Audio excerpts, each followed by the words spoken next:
Olá, sejam muito bem-vindas e bem-vindos à nossa apresentação de seminários sobre amenorreia. Somos alunas do curso de Medicina da Universidade Federal do Rio Grande e ligantes da Liga Acadêmica de Ginecologia e Obstetrícia da mesma universidade. É prudente ressaltar que essa apresentação tem objetivo apenas informativo e não substitui qualquer consulta médica. Dito isto, vamos lá aprender sobre a amenorreia. A palavra amenorreia, por si só, significa ausência de menstruação.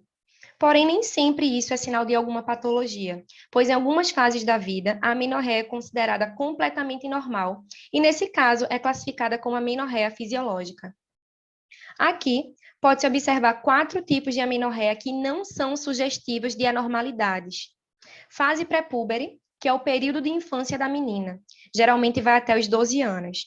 Lactação, também conhecida por período de aleitamento.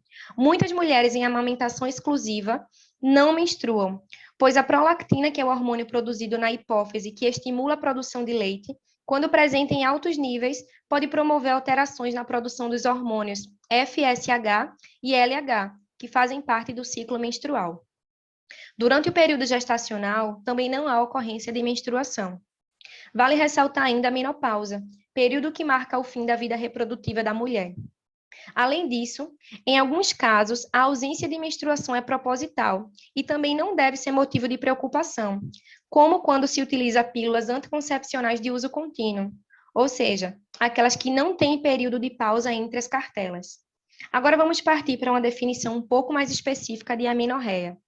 Estamos diante de um caso de amenorreia não fisiológica quando nos deparamos com meninas que não tenham menstruado aos 14 anos e não apresentam caracteres sexuais secundários, ou que não tenham menstruado até os 16 anos, mesmo apresentando caracteres sexuais secundários, ou mulheres que já tenham menstruado, mas estejam sem menstruar por período equivalente a 3 ciclos menstruais, no caso de mulheres que tinham ciclos regulares, ou 6 meses, no caso de mulheres que tinham ciclos irregulares. A partir dessas 3 definições, chegamos à primeira classificação possível de amenorreia, que pode ser primária ou secundária. De forma bem simples, podemos dizer que a primária é quando a pessoa nunca chegou a menstruar. Na secundária, a pessoa apresentou ciclos anteriormente, mas deixou de apresentá-los. Focando agora na amenorreia primária, a gente viu que na fase pré-púbere a ausência de menstruação é totalmente normal. Então, como saber se a amenorreia é ou não fisiológica antes da menarca?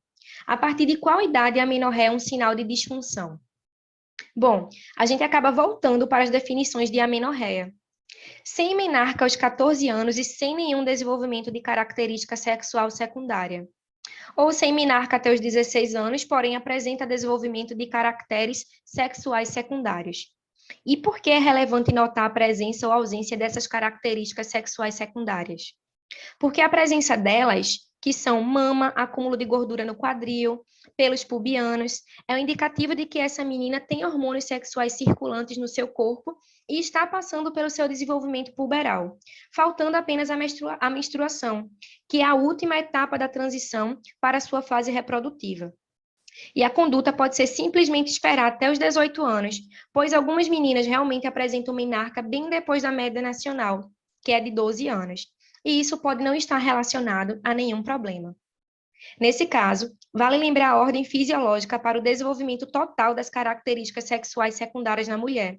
Lembrando da sigla TPM, fica fácil. O T é de telarca e significa o estágio inicial de desenvolvimento das mamas ou das glândulas mamárias. O P é de pubarca, que significa aparecimento de pelos pubianos. E o M é de menarca, primeira menstruação e última fase desse desenvolvimento. Já nos casos em que as meninas não apresentam nenhuma fase desse desenvolvimento até os 14 anos, é um indicativo de que não há circulação dos hormônios sexuais, e a conduta médica vai ser baseada nessa observação. Nesses casos, a administração de estrogênio e progestagenes podem ser indicadas. Além da classificação em primária e secundária, há outras possíveis. A amenorreia pode então ser classificada como anatômica, quando o distúrbio é provocado por alguma alteração estrutural, ou endócrina, quando a disfunção tem origem hormonal. A amenorreia pode ainda ser classificada quanto à sua topografia, isto é, quanto à localização da lesão ou do problema que está causando a amenorreia. Assim, o problema pode ter causa hipotalâmica, hipofisária, ovariana ou útero-vaginal. E, nesse caso, são divididas em 4 compartimentos. O compartimento 1 tem relação com o útero e com a vagina. O compartimento 2, com os ovários. O compartimento 3, com a hipófise. E o compartimento 4, com o sistema nervoso central como um todo ou com o hipotálamo. É importante ressaltar que uma classificação não exclui a possibilidade de enquadramento da amenorreia em outra simultaneamente. Uma pessoa pode, por exemplo, apresentar amenorreia primária, anatômica, útero-vaginal ou de primeiro compartimento. Ou seja, essa paciente não teve menarca por ter uma alteração anatômica na vagina, como ímen perfurado. Agora, vamos explicar sobre as etiologias principais relacionadas à amenorreia. Essa patologia ocorre pelo acometimento dos eixos envolvidos no processo de sangramento uterino. Eles são agrupados em 4 compartimentos, cada um deles referente a um grupo de estruturas do ciclo menstrual que pode ser afetado. O conhecimento dessa divisão etiológica é muito importante para a investigação diagnóstica e para a definição do tratamento, que vai ser comentada posteriormente. Mas agora, nós vamos explicar e exemplificar algumas causas relacionadas a cada um desses compartimentos. O primeiro está relacionado ao útero e à vagina, envolvendo alterações nessas estruturas que comprometem a formação ou a liberação da menstruação. Pode envolver causas de classificação primária ou secundária, que foram explicadas anteriormente. Uma dessas etiologias é denominada ímen perfurado, que causa a criptomenorreia. Naturalmente, a membrana que compõe o ímen deveria apresentar uma abertura anelar, a fim de permitir a saída do fluxo menstrual. Porém, quando ela é impermeável, a liberação da menstruação é impossibilitada, o que causa um acúmulo de líquido na região uterina. A longo prazo, isso pode gerar um aumento do volume abdominal, distensão das paredes do útero e dor crônica. Em casos mais graves, pode levar a endometriose e infertilidade. Também é válido citar síndromes de causa genética, como a de Rokitansky e de Morris. Elas estão relacionadas à agenesia dos órgãos desse compartimento, como, por exemplo, o útero, por defeitos no ducto de Miller ou insensibilidade androgênica. O segundo compartimento relaciona-se aos ovários. Quando acometidos, ocorre o impedimento da menstruação. A etiologia mais comum desse compartimento é a síndrome dos ovários policísticos. Ela está relacionada a um desequilíbrio ou insuficiência na produção de hormônios ovarianos, como o estrogênio, que não está sincronizado com a produção dos outros hormônios do ciclo menstrual. Em decorrência disso, os ciclos são muito irregulares e espaçados, causando uma menorreia crônica.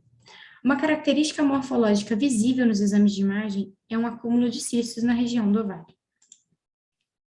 O compartimento 3 envolve as patologias que acometem a hipófise, gerando desequilíbrios hormonais que comprometem o ciclo menstrual. Uma etiologia importante desse compartimento é a síndrome de Sheehan. Ela ocorre nos casos de sangramento puerperal importante ou choque hemorrágico.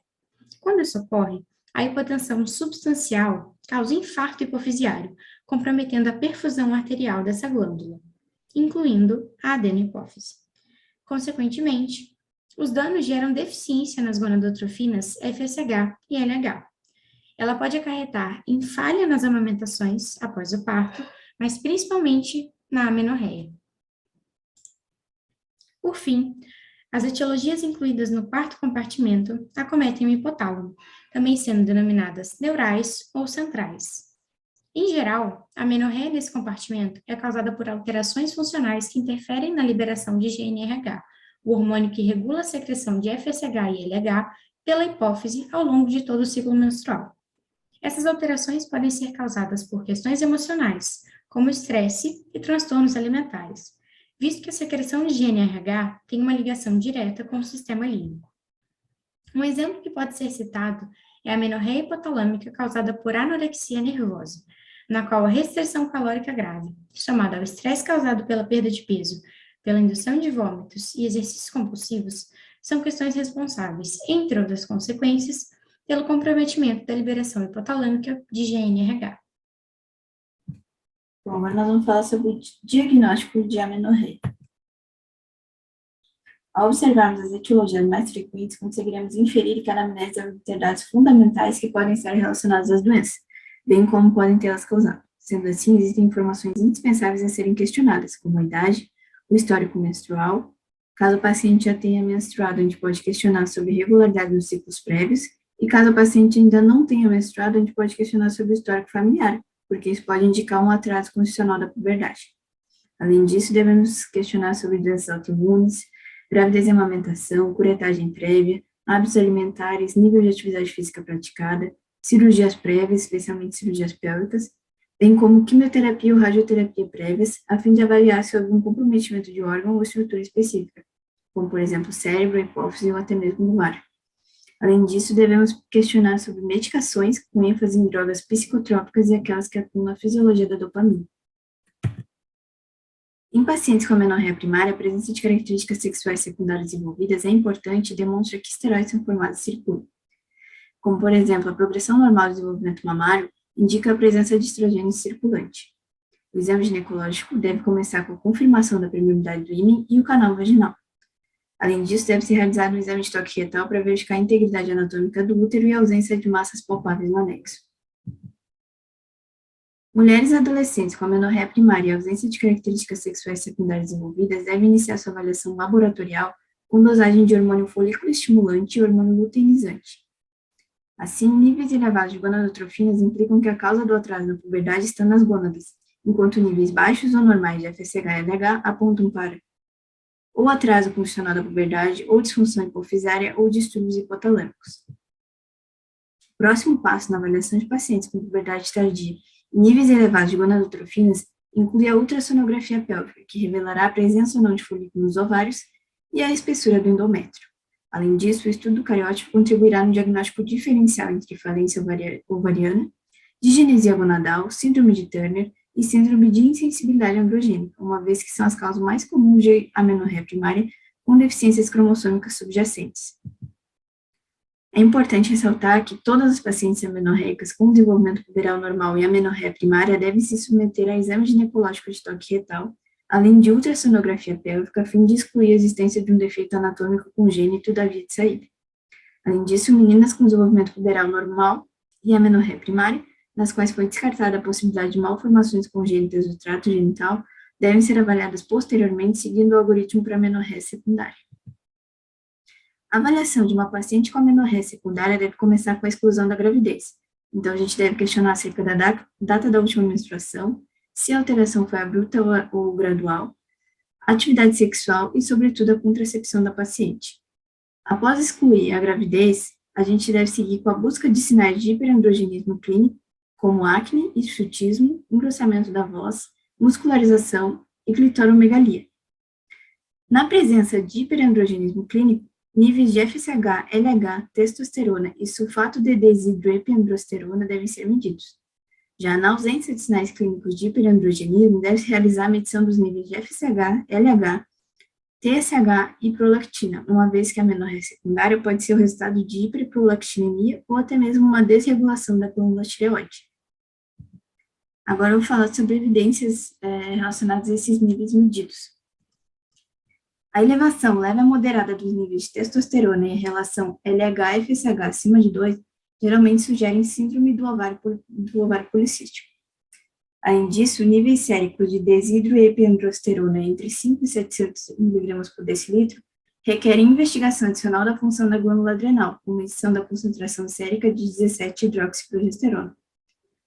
Níveis séricos de desidroepiandrosterona acima de 700 mg por decilitro implicam que a causa do hiperandrogenismo é a hiperplasia adrenal congênita do tipo de início tardio.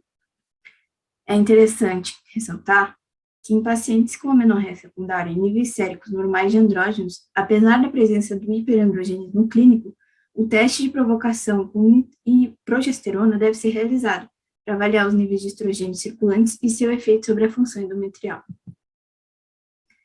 Níveis de TSH que são inferior ou superior ao normal indicam doença da tireoide como motivo de amenorreia secundária, enquanto níveis elevados de prolactina requerem uma avaliação adicional.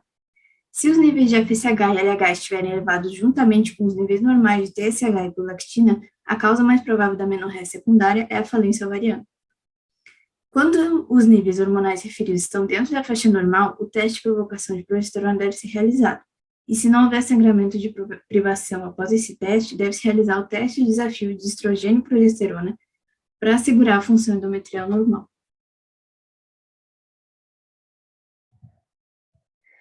Já em relação ao tratamento, dadas as diversas etiologias que podem culminar em amenorreia, o tratamento para esse quadro deve ser individualizado e direcionado para a causa que originou esse processo.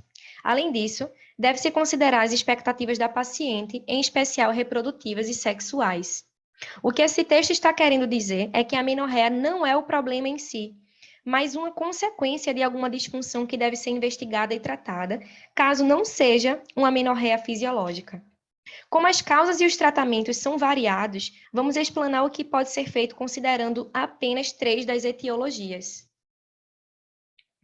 No caso da amenorreia primária por ímen imperfurado, o tratamento é feito através de uma pequena cirurgia, na qual o médico faz um corte no ímen e remove o excesso de tecido, criando uma abertura semelhante à natural.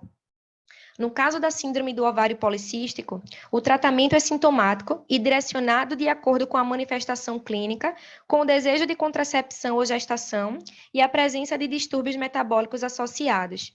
As pacientes com SOP devem ser informadas que esta é uma enfermidade crônica com tratamento e seguimento por longo prazo.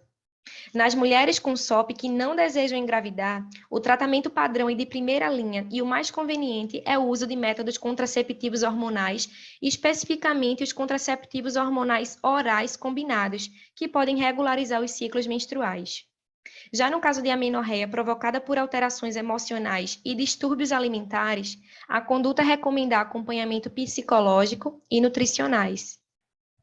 Para mais informações, consulte o seu ou a sua ginecologista. Agradecemos a sua atenção e deixamos aqui as nossas referências para que você possa aprofundar o seu conhecimento sobre esse assunto.